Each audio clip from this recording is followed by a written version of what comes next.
Mes chers compatriotes, c'est dans la tristesse et la désolation que notre pays est en train de vivre sa fête nationale, ce 20 mai 2020, traversé qu'il est par de violents soubresauts.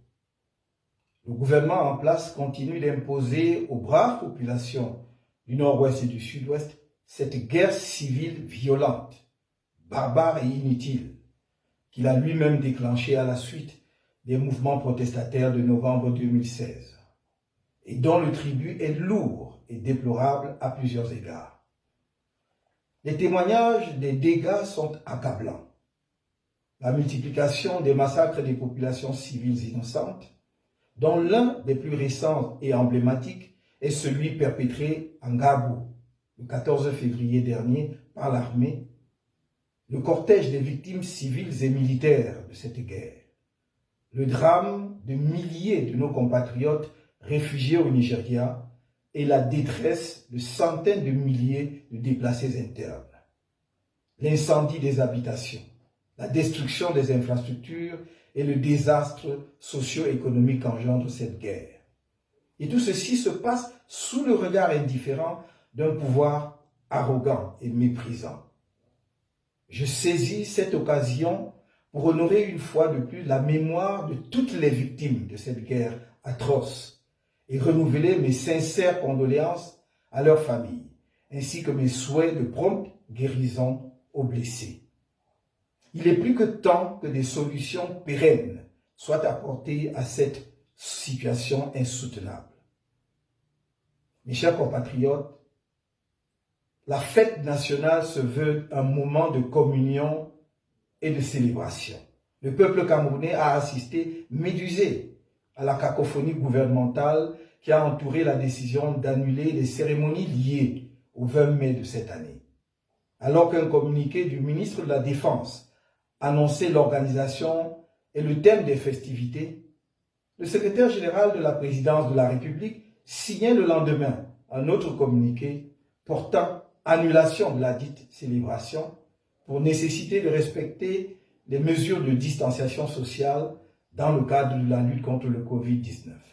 Et comme à l'accoutumée, chacun des deux communiqués était élaboré, nous a-t-on dit, sur prescription ou sur très hautes instructions du président de la République en fonction, M.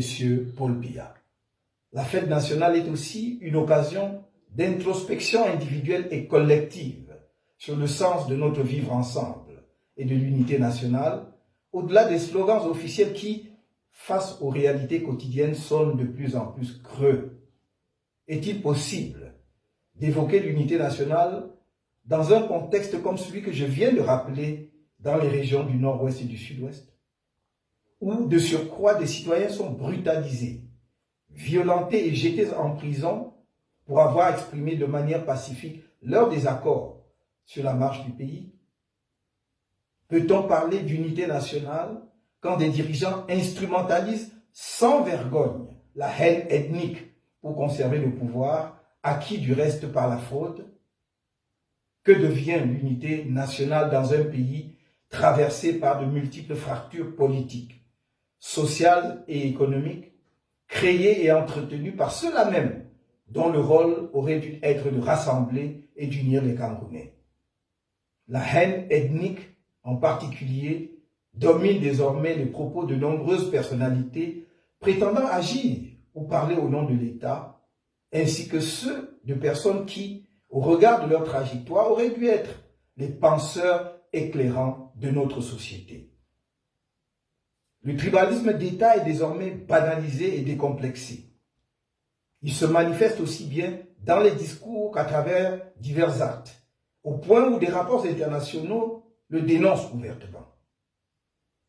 Au-delà de son aspect commémoratif, voire festif, la fête nationale doit se concevoir comme un moment d'interpellation de notre conscience individuelle et collective sur la signification que nous donnons à notre statut de citoyen et sur notre ambition nationale. Ne nous y trompons pas. Personne ne viendra changer ou développer le Cameroun à la place des Camerounais. Notre destin dépend de nous et de nous seuls. Aucune puissance amie, si généreuse soit-elle, ne peut aimer notre pays plus que nous-mêmes. Mes chers compatriotes, la fête nationale de notre pays intervient cette année en pleine pandémie mondiale du Covid-19.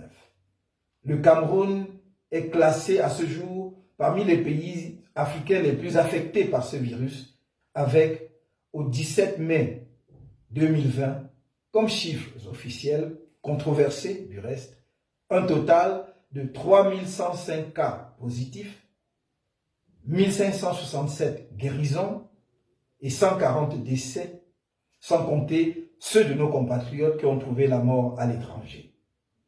Je m'incline devant la mémoire de toutes ces personnes, arrachées brutalement à l'affection de leurs proches et de la nation, et enterrées souvent dans des conditions insoutenables, s'agissant en plus de personnes issues de communautés qui ont pour pratique d'honorer leurs morts. Je souhaite un très prompt rétablissement à tous les malades et porteurs asymptomatiques de ce virus meurtrier.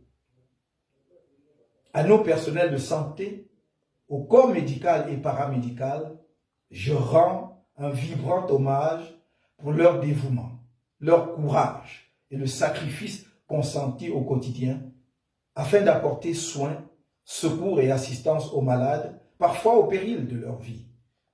Vous êtes de braves soldats envoyés au front avec peu de moyens. Je salue aussi tous ceux qui, de près ou de loin, Camerounais de tous bords, associations, leaders d'opinion, religieux et partenaires extérieurs, se mobilisent pour aider notre pays à faire face à cette terrible pandémie. Constatant que les pouvoirs publics n'étaient pas assez proactifs dans la lutte contre la propagation du Covid-19, malgré mes diverses propositions et mises en garde antérieures, j'ai lancé, en ma qualité de citoyen camerounais, une initiative baptisée Survie Cameroun Survival Initiative, en abrégé SCSI. Cette initiative populaire, non partisane n'est pas, n'en déplaise au gouvernement, une association, même si elle n'exclut pas de le devenir dans le futur. Son but est uniquement humanitaire, à savoir porter un secours urgent, complémentaire au peuple camerounais en danger face à la menace grave du Covid-19. Son comité de gestion est dirigé par M. Christian Penda Ekoka, dont la probité est connue de tous. Je remercie à nouveau les personnalités camerounaises et étrangères qui ont accepté de bonne grâce d'apporter leur précieux parrainage à cette initiative salutaire. SCSI ne cherche pas une confrontation avec les pouvoirs publics. Elle n'entend pas supplanter l'action du gouvernement dans la lutte contre le Covid-19. Comment le pourrait-elle? Elle veut seulement apporter sa contribution citoyenne à une guerre sanitaire qui interpelle toute la nation et qui devrait être une occasion de mobilisation nationale et d'unité des Camerounais sans exclusive. Elle se poursuivra donc sans coup férir. SCSI a réussi la mobilisation exceptionnelle des Camerounais de tous les bords, de tous les horizons, de l'intérieur comme de la diaspora, qui ont librement accepté de venir en aide à d'autres Camerounais en péril. Je tiens ici à les remercier et à les féliciter chaleureusement, tous, nombreux compatriotes, dont la générosité a permis de donner corps à cette démarche de salut public. Je félicite également toute l'équipe SCSI, à commencer par le président du comité de gestion, qui ne ménage aucun effort pour assurer au quotidien l'exécution de ce projet. Contre toute attente, SCSI subit des assauts barbares et répétés du régime en place, pour des raisons qu'il donnera un jour au peuple camerounais, je l'espère bien. Les actions de SCSI sont en effet criminalisées par le pouvoir qui empêche les populations de recevoir gratuitement des masques barrières et des solutions hydroalcooliques que ce pouvoir ne parvient pourtant pas à leur offrir. Vous l'avez vu, 6 volontaires humanitaires de SCSI ont été arrêtés et gardés à vue pendant plusieurs jours au commissariat de Mokolo, à Yaoundé, au motif qu'ils distribuaient de l'aide aux populations, tandis que M. Christian Penda Ekoka et Alain Fogué, le trésorier national du MRC, ont été convoqués et, s'agissant de ce dernier, entendus par le directeur de la police judiciaire. Il leur a été opposé des charges aussi fantaisistes que la suspicion de blanchiment d'argent, l'escroquerie du peuple camerounais, le financement de la résistance aux institutions de la République. Comme à son habitude, le régime illégitime, aveuglé par la haine et dépassé par la gestion du quotidien, continue d'instrumentaliser l'appareil étatique contre moi et les personnes proches de moi, y compris lorsqu'elles mènent des actions de salut national, comme dans le cas d'espèce.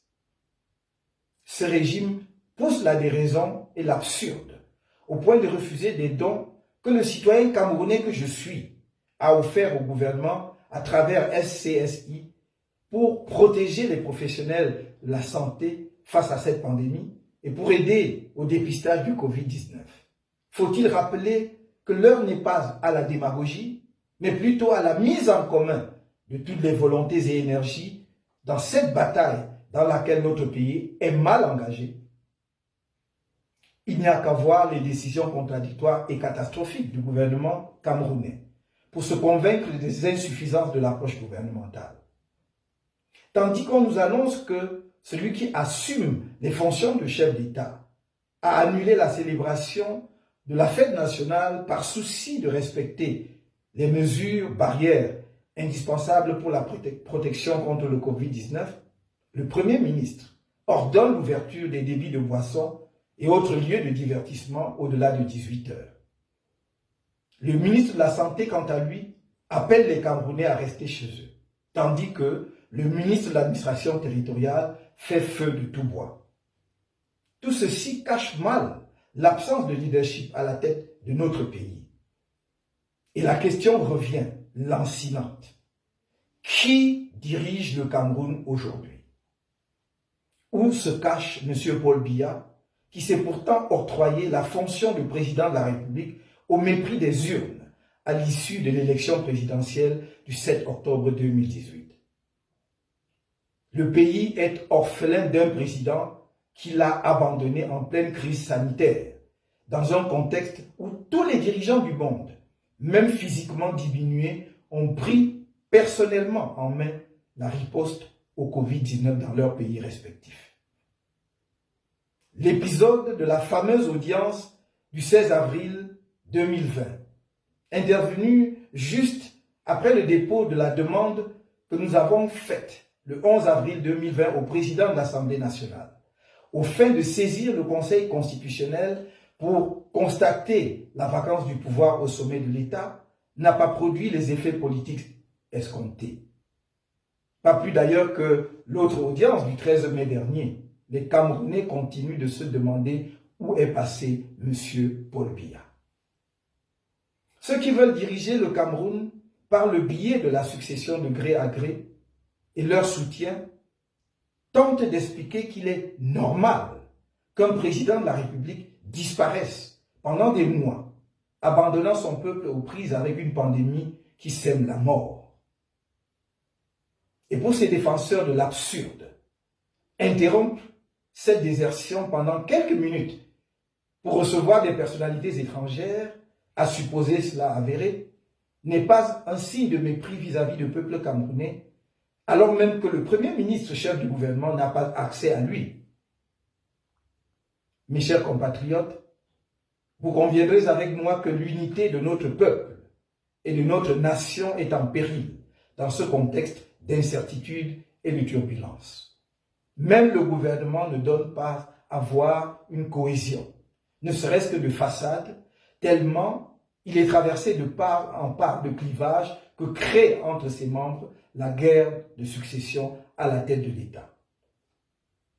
La guerre contre Boko Haram figure au rang de nos préoccupations majeures, avec la recrudescence des attaques sur notre sol après la période d'accalmie observée, notamment grâce à l'appui de la communauté internationale, que je tiens à remercier une fois de plus. Je renouvelle l'expression de ma sympathie émue aux familles des victimes de cette autre guerre et mes vœux prompts de rétablissement aux blessés ainsi qu'un retour à une vie normale des populations des zones concernées.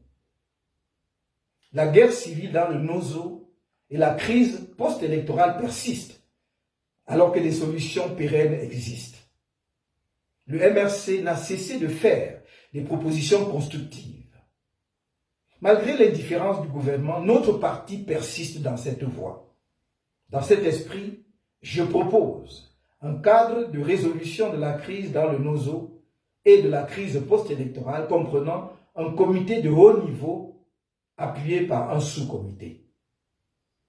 Le comité de haut niveau est un comité politique chargé de la médiation et dirigé par un président ou un ancien président africain assisté par le groupe des sages de l'Union africaine. Le comité devrait, après consultation du gouvernement camerounais et tous les principaux protagonistes, y compris ceux en détention, œuvrer pour la mise en place de mécanismes visant à arrêter immédiatement la violence et sa résurgence. Ces mécanismes devraient bénéficier du soutien de la communauté internationale tant au plan politique qu'au plan technique et financier. D'ores et déjà, je lance un appel pour un cessez-le-feu, même provisoire, à convenir sans délai entre les protagonistes du conflit armé avec l'assistance de l'ONU et de l'Union africaine. Il s'agit d'un acte qui grandira toutes les parties belligérantes, d'un acte vital, car il permettra d'alléger les souffrances de nos pauvres populations, de créer les conditions de la mise en place du cadre des discussions et, dans le contexte actuel de Covid-19, de porter une assistance adéquate aux populations des deux régions où la pandémie est désormais en recrudescence. En même temps que le cessez-le-feu s'impose, la libération de tous les prisonniers incarcérés dans le cadre de la crise anglophone, dont M. Sisikou Ayou Tabé et ses partisans, et dans le cadre de la crise post-électorale, les 15 prisonniers d'opinion militants du MRC, dont le premier vice-président de notre parti, M. Mamadou Yakuba Mota. Je saisis cette occasion pour réitérer à ces camarades du MRC encore incarcérés mon salut fraternel et patriotique et tous mes encouragements pour la bravoure et la dignité dont ils ont fait preuve. Nous continuons de mettre en œuvre tous les moyens possibles pour leur libération. Le sous-comité est un organe technique chargé de l'élaboration des principaux projets de texte à soumettre aux discussions et à l'approbation du comité politique. Donc, un projet de modification de la Constitution ou d'une nouvelle Constitution et un projet de modification du Code électoral. Ce sous-comité de soutien technique pourrait être composé de représentants des partis politiques présents dans le champ politique au cours des 5 dernières années au moins et qui ont réalisé les meilleures performances électorales au cours de cette période, des LECAM, des ONG ayant une expérience avérée dans la résolution des conflits, la défense des droits de l'homme et le renforcement des capacités démocratiques. Plus largement, et dans le cadre de la lutte contre le Covid-19, il est tout aussi urgent de libérer un plus grand nombre de détenus de nos prisons, la présence de ce virus dans les pénitenciers du pays étant désormais avérée. Mes chers compatriotes, dans ce contexte où tout semble pousser à la résignation et au repli communautaire, j'invite chacun de vous à prendre appui sur le sacrifice de nos héros nationalistes et l'exceptionnelle volonté de vivre ensemble qui a permis l'aboutissement de la réunification en 1961 pour garder espoir et œuvrer sans relâche pour un Cameroun fier, respectueux de son héritage historique, doté d'une conscience nationale élevée et du sens aigu de l'intérêt national. La résistance nationale doit rester plus forte que jamais en cette période délicate où le régime en place croit pouvoir tirer avantage de la pandémie de Covid-19 pour distraire le peuple camerounais de sa lutte courageuse pour le changement et continuer d'arrêter, de torturer et d'emprisonner les militants et sympathisants du MRC, loin de l'attention des Camerounais et de la communauté internationale. Nous n'accepterons pas, et vous non plus, je le sais, la succession de gré à gré dans notre pays, ni de nouvelles élections populaires sans une réforme consensuelle du système électoral. Seul le peuple camerounais devra choisir ses dirigeants légitimes dans la liberté et la transparence démocratique.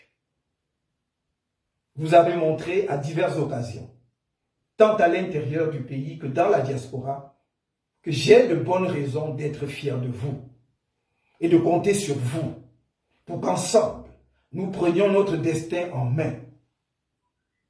Ne l'oubliez jamais. Je vous aime du plus profond de mon cœur.